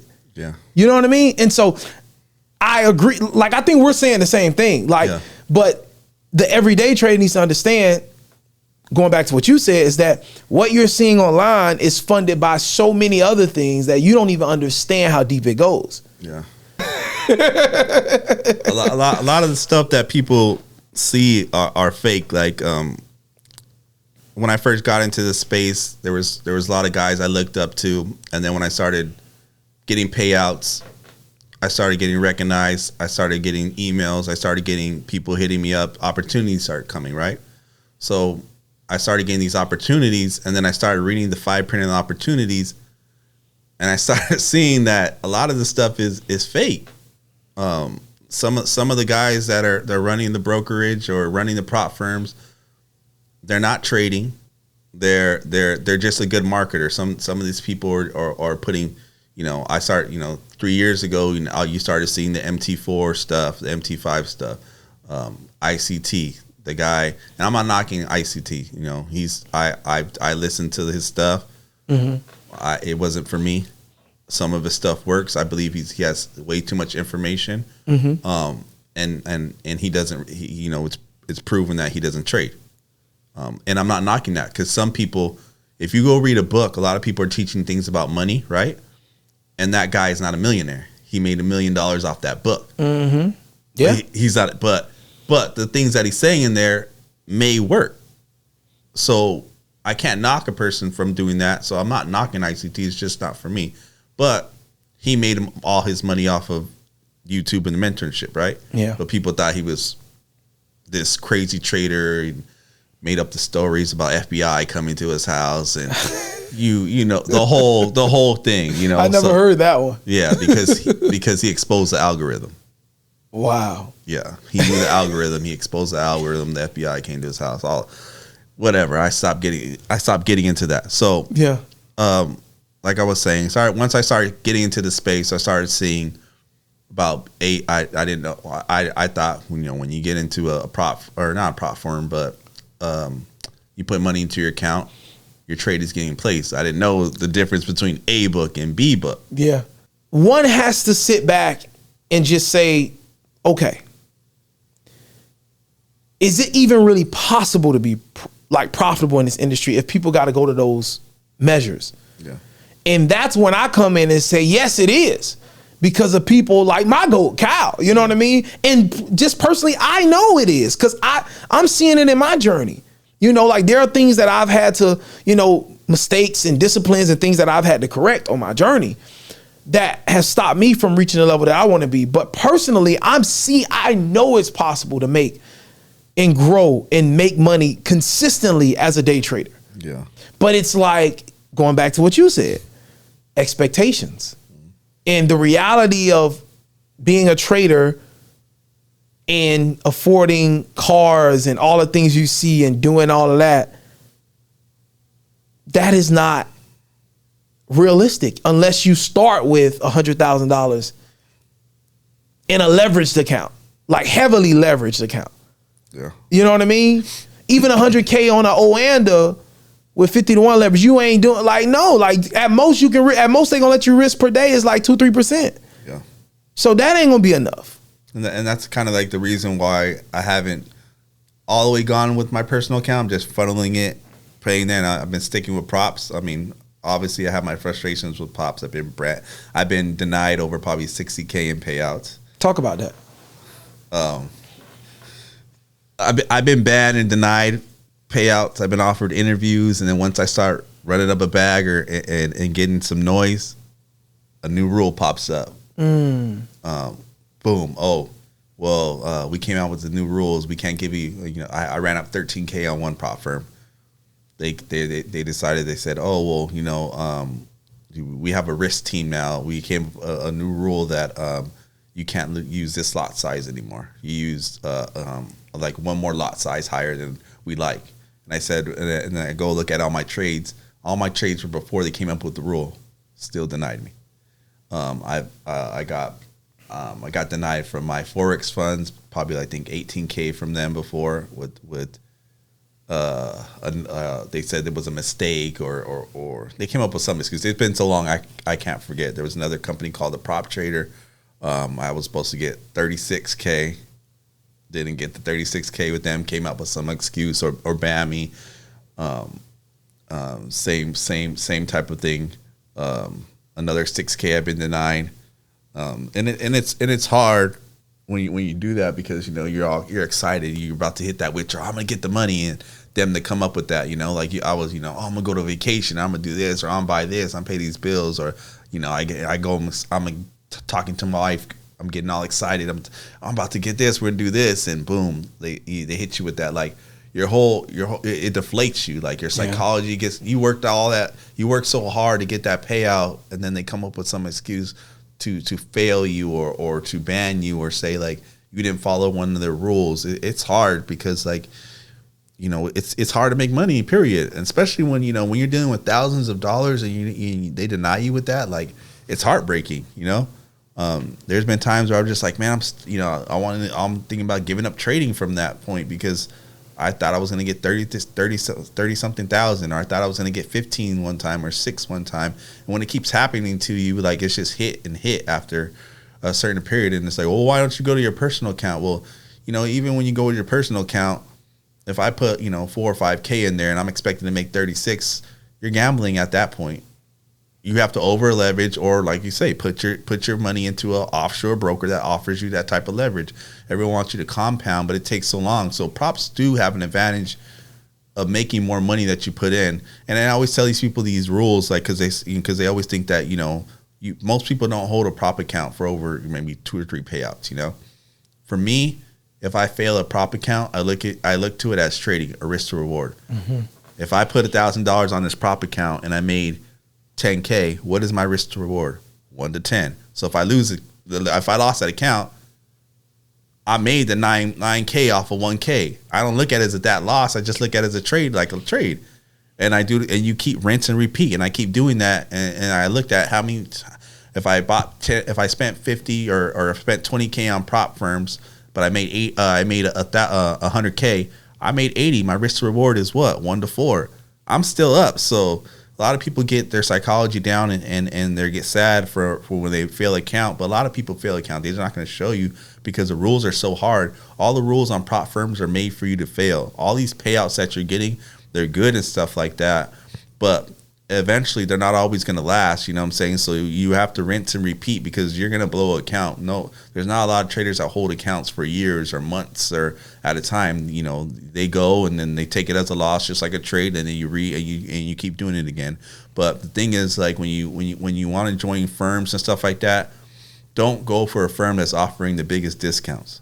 Don't go for the firm that's half off here. We're going to do this special. Why? Because those are the firms that are going to come up with the craziest rules. The best firms are like FTMO, Top Steps. How many times do you see FTMO give out a discount? They don't need to. They're established. They're brand. They're the Mercedes Benz. They're the Bentley of trading. They don't give discounts. Either you like or you buy it, or that's it. The other ones are trying to get in Hyundais or what's a Kia? Kia's. And what happens with the Kia after a year? You're gonna have problems, right? Because you got the deal, right? You try to get the biggest bang for your buck, but next thing you know, this Kia doesn't offer a 1-year warranty, or they don't have this. You know, you have to start thinking. And I used to do the same thing because I wanted to get the biggest bang for my buck. But a lot of the times I got denied from these firms. I went with the firm that had the deal. I went with the new firm that made all these promises. I went for the one that I can get 2 for 1 special, and it ended up biting me in the ass and cost me money and messing up my psychology instead of just paying for a quality firm. So now that when I'm doing these firms, because people say, "Why don't you trade your personal?" I'll trade my personal when the time comes when I get a decent amount of money where I feel comfortable. But right now, I'm just gonna stick with firms that have a good reputation. All firms are set up for you to fail, but you still want a firm that has money, has been around for a while, and they don't offer discounts. Because the ones that offer the discounts are the ones that always end up like. Now, I'm not saying 10%, 20%. I'm saying 50% off here, buy 2 get here, and those are all the ones that you see have the problems. Just like the HFT firms. HFT, I did the HFT for a while. Was too good to be true. All of those are gone now, right? All of them are gone just because you could pass, but then they had all these different rules, and then people started getting mad, and the firm goes down. And I always tell people a trick too. Like if you invest into a firm or you buy a challenge, firm gets shut down and there's a court case, go to your bank, get that money back from the bank, tell them you're dealing with a fraudulent company. And they didn't your goods or services is not what you got or expected. Send them the court paperwork that they're getting in trouble for selling, because the firms they're not licensed to be a broker, so they're telling you they're telling you you're dealing with these different we'll place a trade, but it's virtual money, it's not real money. So now they start doing the wording and stuff like that. So now when the court cases come, they don't have the license to give. Because a lot of them started getting shut down because they were offering indices. Indices is a U.S. product. The Dow Jones, NAS 100, the SPX. If you're a Forex company, you could do Forex pair, but you can't misquote U.S. products without having a license. Offshore brokers don't have a license to do indices and stuff like that. And you can see the difference if you go on your trading view and you quote a quote on there and you place a trade, and next thing you know, your trading view looks different from your offshore broker because they wicked you out. Why? Because they're trying to get the money from you, and they're not quoting the real price at the time of the U.S. stock exchange, and they're manipulating the numbers. And U.S. knows that, and that's why these firms are getting shut down, because they don't have a license to do that. The license costs a certain amount, and when you have a license, you have to report the correct prices, and those firms do not want to record those correct prices. Just like how you said, they want to manipulate, stop you out, and get the money. So Oanda and all these other ones that are legit, who they're always going to show you the price, because they have to report to all these different companies. Their numbers have to match up with what the real quotes are. Offshores, they don't. If they do, they're not going to make as much money. And that's why they offer you all this leverage to blow your account, because they know they can wick you out and change and manipulate prices. With futures, there's no manipulation. So that's why I like Top Step and dealing with futures, because it's regulated. And if I do put myself in a regulated broker, I'll do like Tradeovate or something that's regulated and watch, because a lot of these, that's the difference between the offshore and the other ones. They manipulate prices, and they're getting you on the back end, and they offer you all these deals. And it sounds good because yes, you get that 1 to 500 leverage, 1 to 100. Some I seen 1 to 1,000, 1 to 2,000. I'm like, dang, I put $1 and make $1 million off of that. Yeah. But the reason they're doing that is because more traders lose than win, and they can manipulate prices. They can manipulate the spread, just like you say. They got back in. They got back in technology, and none of you, and every time you're thinking that you're putting yourself in some real money, you're putting yourself into a demo account. No, not knowingly. You're not A book. People think, oh, I'm A book. No, you're not A book. You're B book. You're probably a C book. There's not a lot of A book traders on there. The only people that are A booked are like top tier, like stock market guys, or like real traders that you don't hear about. These other traders that you think that are like, that you see on social media, those aren't the real guys. Those are marketing guys. They're not A-book, like you say. They're marketers, and that's what I was saying. This whole industry is fake once you really get in there. The real, that's why I was talking to you when we got off air, and I say I like that you started getting people that are like not as like super high up there. You got like the middle tier, because I consider myself middle tier. I consider Doyle, I think Have Mercy, a lot of these people, like the humble people that are making, decent amount of money, they haven't sold their soul to the industry. Those guys are the most transparent. A lot of these big guys, it's hard to tell when they're really transparent because they got so much money now. And once you get to a certain point, when someone offers you a lot of money, it's hard to say no. Yeah. And I'm not knocking it, because I don't know what I would do if I was in their position either. I don't know if I would not, if a broker offered me and said to do this and give me life-changing money, like, I'm not knocking it at all.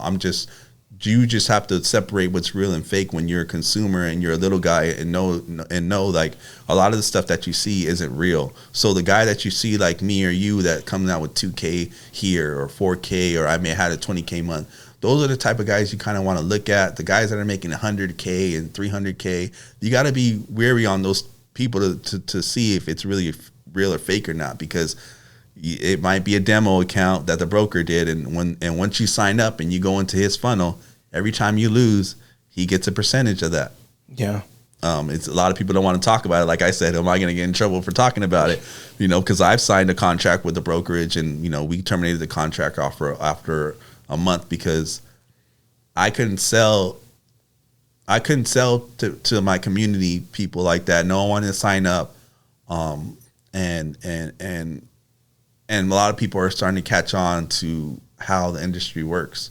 Once they start getting into there and they start realizing that a lot of it's all glitter and glam. A lot of it's fake. You know what I'm saying? Like the real traders are getting like modest amount of money. The big ones are the ones sometimes when it looks too good to be true. Most of the time, it is too good to be true.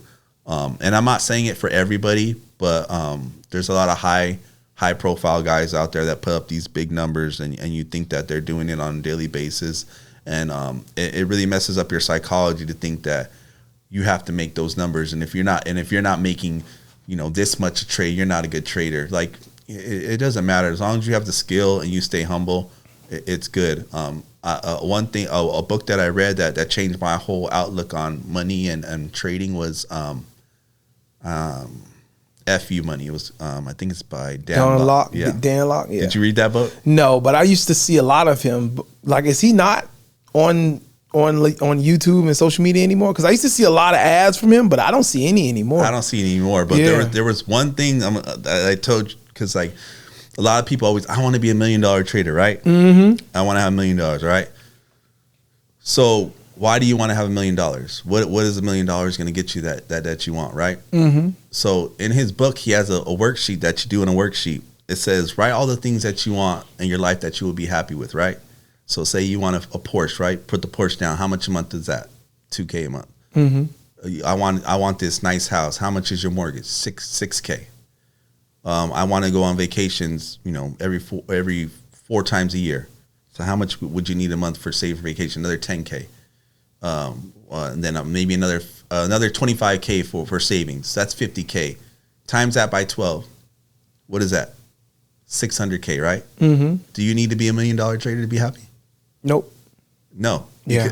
You just put that number out there trying to chase it because you see other people there, but you could be happy with less. Like all you do, break it down. You got to break down those things. So like my number when I thought of it was, I would be happy with maybe 350 a year or 400K. Like that would be my goal. I don't care to be $1 million trader. Like I want to have enough money. I just want to live comfortable. To me, that was my number.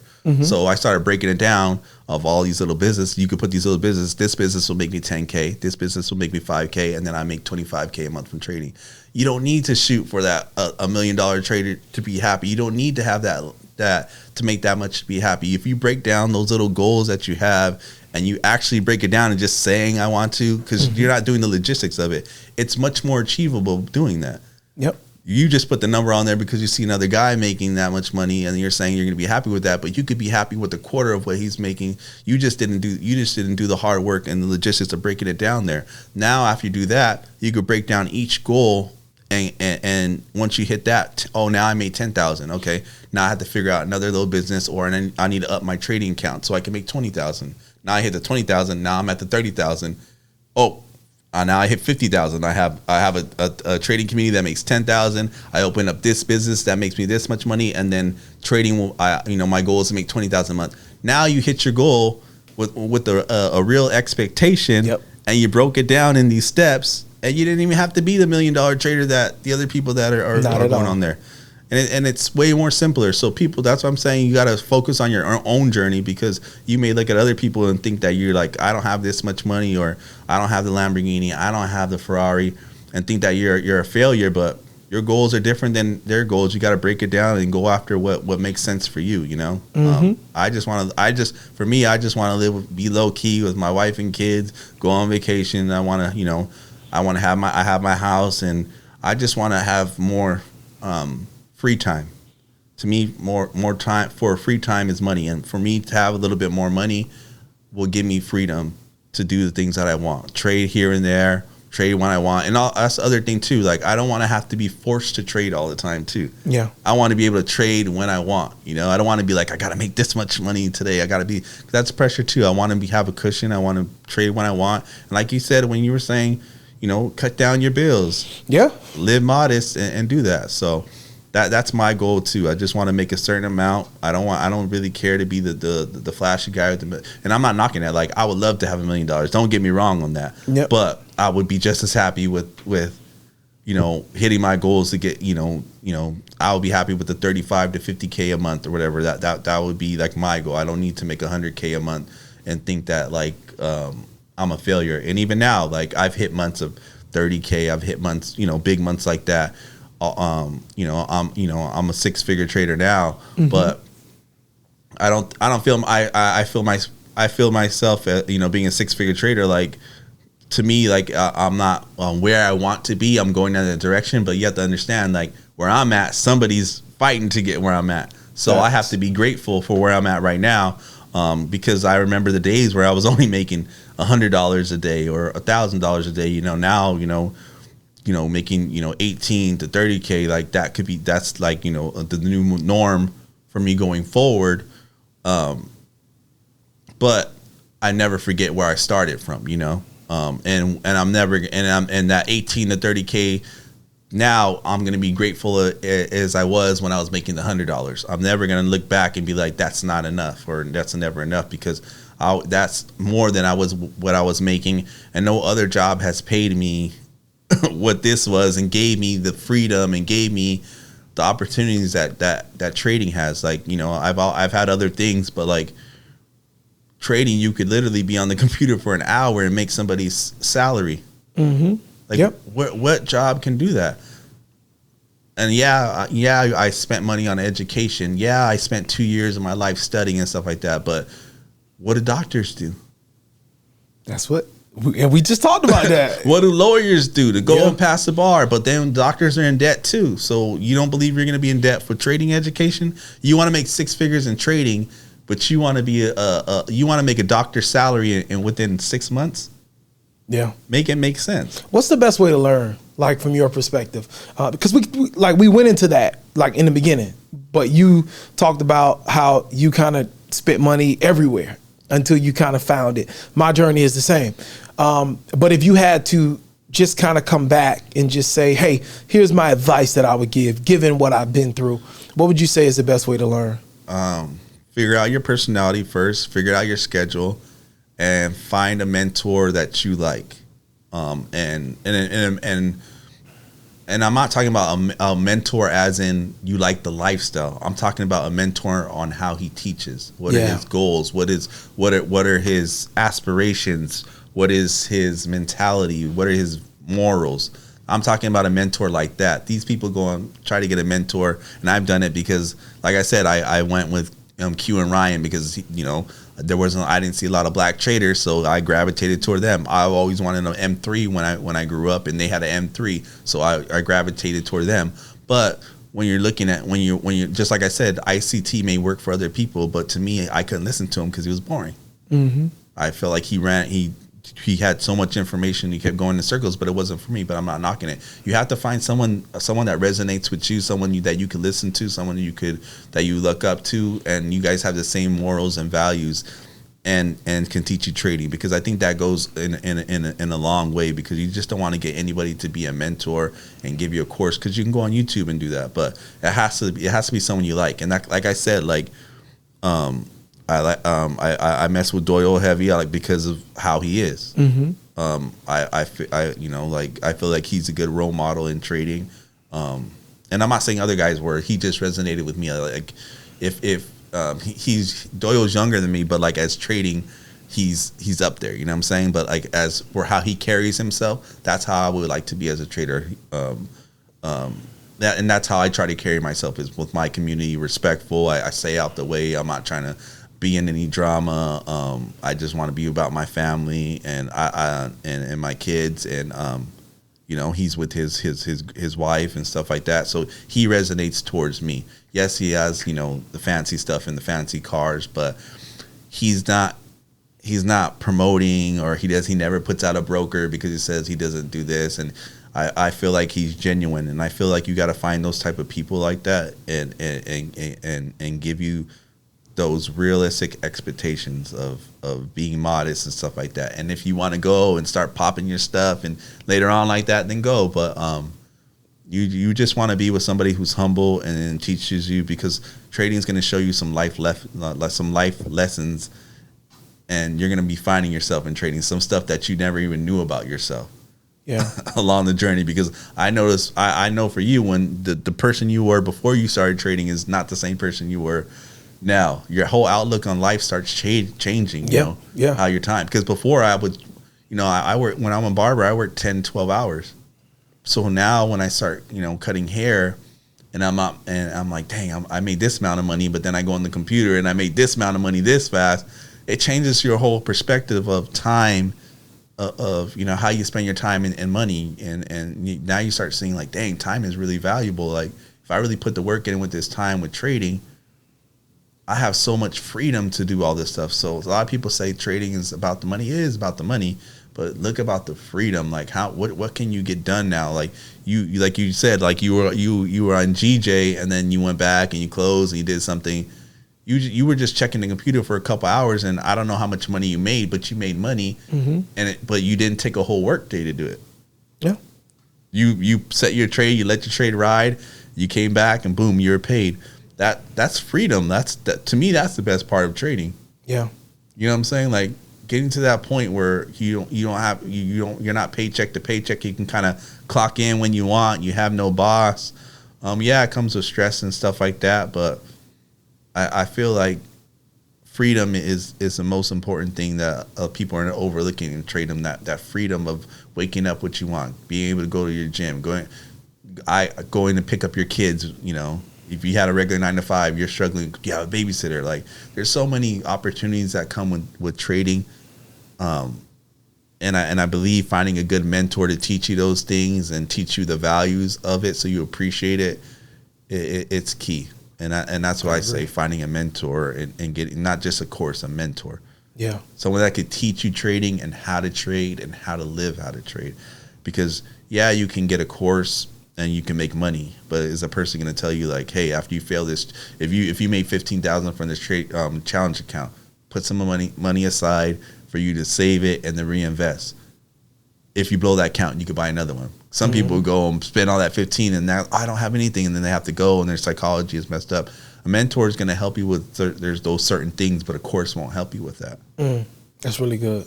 You know what I'm saying? Like, you need mentors in life. So people, like I have a, you know, like my dad always makes fun, or like I have older people like, what the heck is a life coach? I never had a life coach growing up, right? Yeah.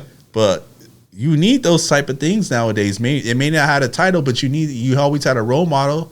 You know, you always had someone to show you the ropes. Just like if you were a gang member, did you have a big homie to show you the ropes, the do's or don'ts? Because if you just got jumped into a gang and you did certain things, there's always rules to something in the game, whether you know it or not or like it. You know, you always need someone higher up and to help you get that thing. But the key part is finding the right person. Courses are a dime a dozen. Even when I have my community, I don't sell a separate course. I put my course free with the community because it's all free information. I'm not showing you something that's not nothing out there. I'm not showing you something that's never been discovered. The only thing that separates me from another person is I explain it the way I like to explain it. Yeah, it's the same thing as religion, right? There's you go into religion and it's a big thing with religion. I always tell people there's always a debate. Which religion is best? You know, all these religions, they believe in, like, most common thing, a higher power, right? The Bible's been watered down for whatever it is, you know, the Quran, any type of thing or whatever. But the common denominator is you believe in a higher power. If you go to the pastor, you go to a church not because you like the Bible, you like the way the pastor explains the Bible to you.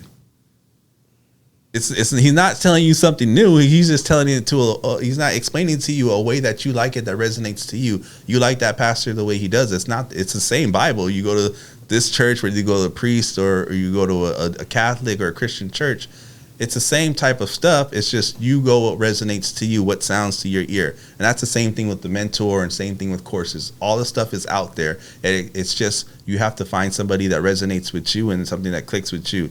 And you have to find that and stick to it. And then once you stick to that, create your own version of that. Yeah. You don't have to trade exactly like the same guy as a mentor. You change your own style. Like, I've had different type of mentors. And like I said, I like Doyle. I like Doyle, but I don't like the one-to-one. I use some of his stuff and I created my own stuff. Throw your own twist on there. And that's what it is. You just throw your own twist on there and you're finding somebody else to find that you like, that resonates to what you like and that fits your personality and goes. Like, there's hundreds of people out there. I can't tell a person to pick this course is better for you, pick this mentor is better for you. Everybody has different flavors. Everybody has different tastes. You know what I'm saying? No one's good. No one's bad. Even I'm telling you about the social media marketing guys. I'm not telling you not to go with those guys. You have to find somebody that resonates with you. With me, I just found it took me trial and error of finding what works for me, and that was the hard part, finding somebody that worked for me. There's tons of great people. Like, I could tell people, hey, like, Calvin's a good person. I like Calvin. Go to his community. I trust him. Someone might go to your community and say, you know, well, I don't like Calvin trades GJ. I don't like GJ. And then I go, does that make you not a good mentor? No, it's just you got to figure out what works for you and be okay with that. And I tell people, even in my community, I do a certain amount of things, and this is the way I do it. Structure it the way you like to do it, but use my base because my base works. What I'm doing works, and it's proven that it works. I have my payouts. I have my results. I made hundreds of thousands or whatever from this strategy. This is how it works. You tweak it. You tweak it to the way you feel best. Yeah. And that's it. I mean, you don't overcomplicate it, and you have to invest. Like, a lot of people don't want to get everything for free. Like, nothing in life is free. Yeah. Facts. You know, facts. Why don't you have this for free? Why don't you? I wasted so much money on courses, and there's free information, but like, it takes trial and error. Like, it really does. Like, strategy. I know you probably went through different strategies. Oh yeah, bro, a lot. We just talked earlier how you went from scalping to swinging. Like, you're always going to change. You know. Yeah. Same thing. So I feel like you just got to keep diving in there, and once something starts clicking, stick to it and then master it. If it doesn't click, then yeah, maybe move on to the next one. But I'm not saying jump on next to the next course, the next strategy, thinking one is going to be better. They all work. It's just find something that you understand that clicks for you. Because I did support and resistance. I did breakouts. I did the white cloth. I did supply and demand. I did ICT. I did all these. What else did I do? I studied all that stuff except for ICT. I never got into that, but the Wyckoff theory, all of that stuff. Yeah, and I studied it all. And it's like, and then once you start realizing like some of the white cloth stuff is some of it's support and resistance, head and shoulders. It's kind of all the same thing, just explained a little different. Bro, I believe we're all trading the same way. It's exactly. Just what you call it is something different from what I call it. It's all the same thing, bro. That's why I brought up the religion in the Bible type of thing. It's just like it all resonates with you. That once you start getting into it, you're like, damn, like this pattern kind of looks like the one I did with this other course or whatever, but he calls it this pattern. It's like it's just what resonates with you, what you see it, because a lot of it's the same stuff.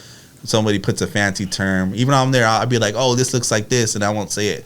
But you guys may call it imbalance, or you call it, there's 3 different terms for that. I just say, just go. If you don't even have to know what it means on it there. If you just see a certain pattern, take the pattern. You don't have to label everything and make it all fancy. You just use your eyes all the time. Somebody just put a different name on it and claimed it and said, I came up with this. But charts have been around for longer than when that person was trading. That guy may say he came up with that. He didn't come up with that. Yeah.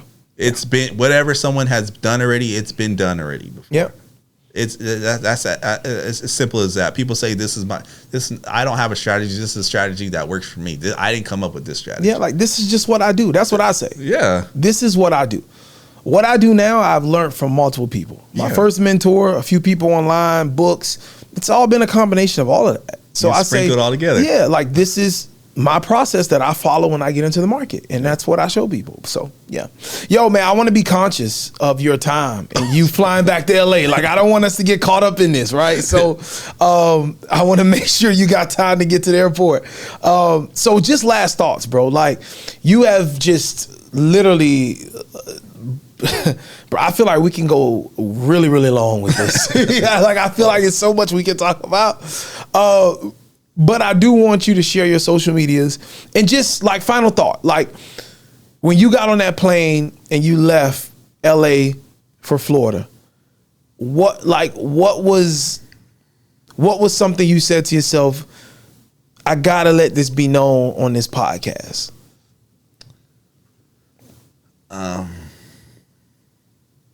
I think being able to make money off of trading and like this thought came to me because I had a student that is struggling right now.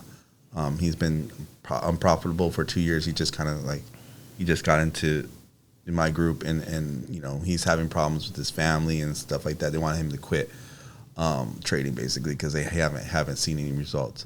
I feel like you just gotta. Like for me, like it took me it felt like it's a long time coming, and coming over to this flight, yeah, I made payouts and stuff like that, but being recognized or being on this podcast made it a little bit more real, you know, like, okay, it's real. Like, you know, someone sees someone other than me or my students recognize like, hey, like I'm a decent trader, or hey, I'm real, or this is for real. So my advice for other people is like trading is real. No matter like how me and you have this conversation of all the fake stuff, trading is real, but you have to be dedicated. You have to have realistic expectations, and you have to be grateful for all this stuff to work. If you don't have those 3, it's not going to work for you.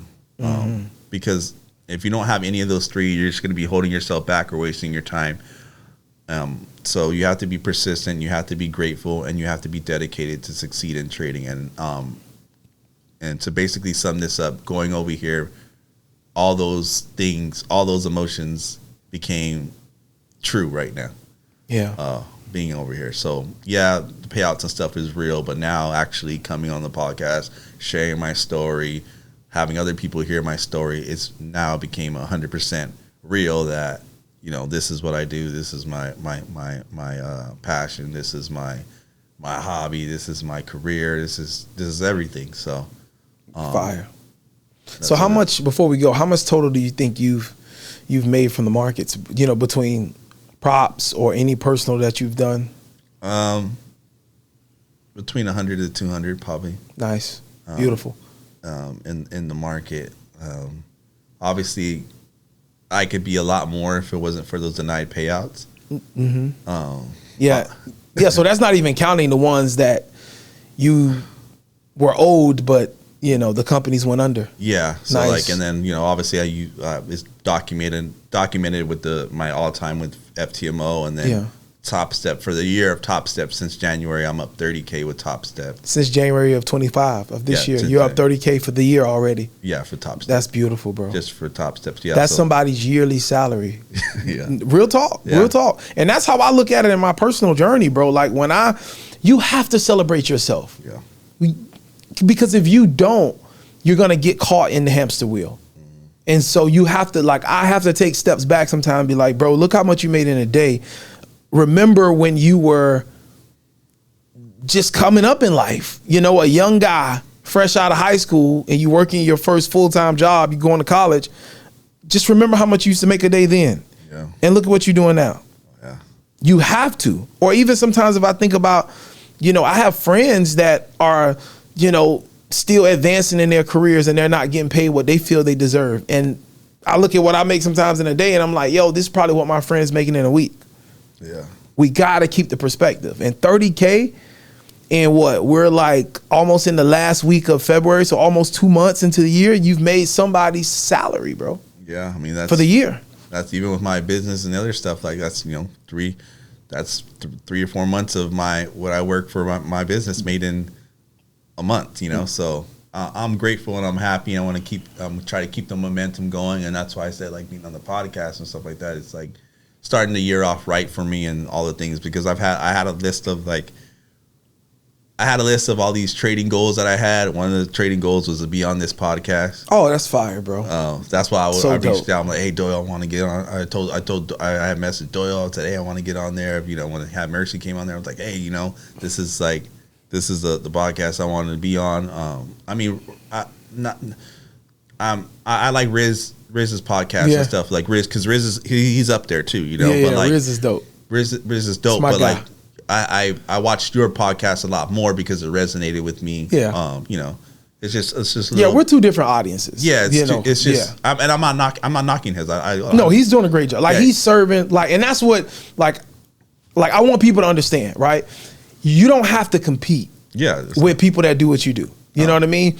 Just know who you serve and do the best job at serving who you serve. And that's why I think when me and him got together, it was so authentic, right? Yeah. And it wasn't, you know, any animosity, because it's like he respects what I do and he understands I'm serving a specific audience. And I love what he's doing because I know the audience that he serves, and we're able to come together and talk. But I think what gets frustrating, and we had a discussion about that, is when kind of you see a person trying to mimic what you're doing. Yeah. You know what I mean? And that does get a little frustrating. But when you have two people that are just humbly and just earnestly trying to solve problems for people that they serve, when those people get together, it's a beautiful thing. And another thing was too, like the funded trader. The funded trader was another interview that I wanted to be on and get on there. I mean, I had payouts with them, just small payouts. Obviously, I had the little situation with them when they went under, whatever, and you know, I got some money back from them with the bank and stuff like that. But their podcast was up there. I watched yours and Riz, but they ended up, you know, they started their podcast for the wrong reasons, and now it's gone because the whole company, Angelo was, you know, talking about other prop firms of I'm not going to do this, I'm not this, and putting other prop firms down. I wouldn't say this when he was actually doing shady business himself. And yes, the interview was dope because it highlighted a lot of traders, but some of those traders on that podcast got banned and denied payouts after that. After they, yeah. So, you know, it was marketing for the funded trader, thinking, but you like for me, I want to get on there for exposure, tell my story.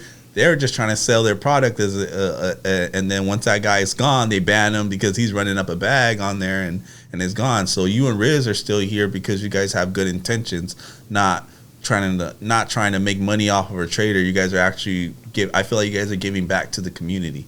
Yeah. And the Funded Trader was a big podcast, but they weren't giving back to the community. They were trying to get something big off of that, and it backfired on them because when you come into things and you have bad intentions and you keep screwing people over, like once that grass gets cut, you're going to be the snake that shows. Facts. And that grass got cut for them, and I haven't seen Angelo since.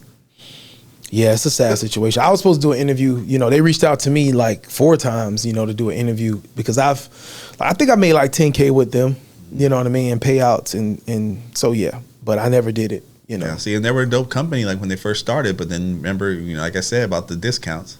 Yeah, it was a lot of discounts, yeah. But we got to get you out of here, bro. All right, so drop your social media so we get you to you got to go to the airport. My social media on Instagram is Chasin, and then .pips.fx, and then I have a Discord, it's chasinpipsfx.com. You can go on there with my Discord. It's free. I don't have a free one, but only $55 a month. You guys can get on there. I got a free course. I do live trading every day. It's real transparent. It's no fluff, no glamour, no glitz. It's just real trading. And if you don't like it, you can, get out. But, if anybody that's trying to learn and get in there and try to make some money, join, and I could try to help you and get you to that next point to make you a 6-figure trader, or if you want to be a 5-figure trader, whatever your aspiration is, just know it's possible. I don't want to thank Calvin for having me on here. It's a pleasure to meet you, bro. Congratulations, you're here. Thank you, ladies and gentlemen. This has been another dope episode, Forex Beginner Podcast. My man Brandon Harris in the building. Did I get that right? Yeah. Oh, you had to think about it. Wait, is that my name?